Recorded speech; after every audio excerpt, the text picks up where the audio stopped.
Up next is River Sky. On deck is Kevin Aberix, thank you.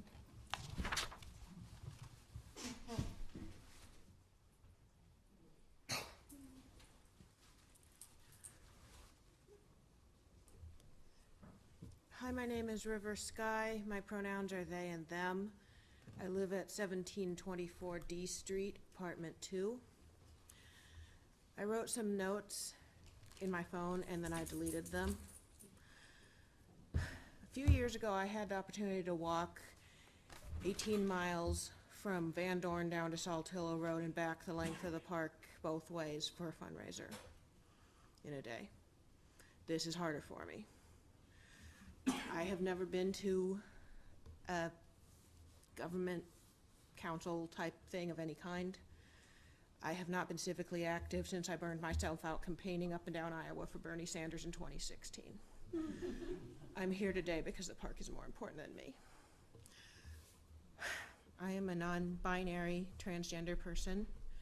I'm also disabled. My service dog's vest is falling off here, poor guy.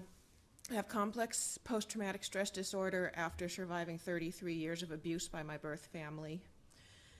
And I want to tell all of you that when I start to feel suicidal, a big piece of my safety plan is to take this dog and walk in Wilderness Park. I am one of many people who needs that park to keep my body alive. I'm shaking. I don't even know what I'm going to say here for the rest of my time, but I need you to hear that this park matters. There's been a lot of fancy words. There's been some folks in some very tasteful, expensive clothing giving some very well-prepared presentations, and here I am in my thrift store shirt saying what's in my heart.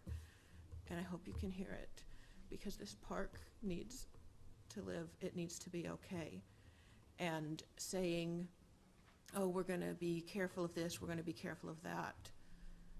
Well, if we're being careful, we need to wait for the data. If the pandemic has taught us anything, it's the value of accurate data. And I know a little bit of ecology from some classes I've taken. I know that wild spaces, if they become damaged, they can never be fully restored to what they were. We can try to improve things, but they never go back as if it hadn't been. I know that there's been a lot of comments of, well, we're not doing anything to the park itself. We're not going to touch the park. Well, wild spaces are not just damaged when you take a bulldozer in and cut down all the trees. They're damaged at the boundary. Habitats are destroyed by what contacts the edges of that habitat and what's near the edges of that habitat.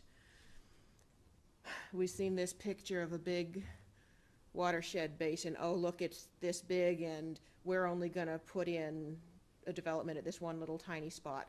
Well, that one little tiny spot is at the tip of the funnel. And if I'm pouring myself a glass of milk through a funnel and somebody says, well, let me just put one dab of roach poison in that funnel, I'm going to say, that's not okay.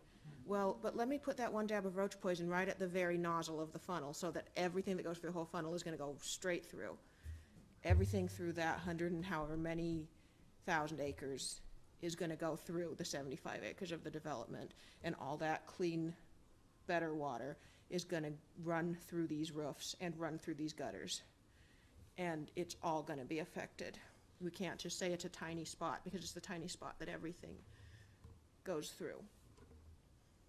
And now I want you to throw away everything I just said, because it doesn't matter, because there's a bigger reason to put the brakes on this.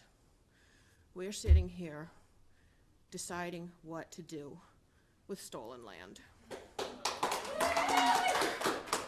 It doesn't matter what I say. We need to listen to the voices of the Native people. They are the only ones who has any moral right to make this decision. And if we decide against their will by force, history will shame us if there's a history to remember it. Thank you. Thank you so much.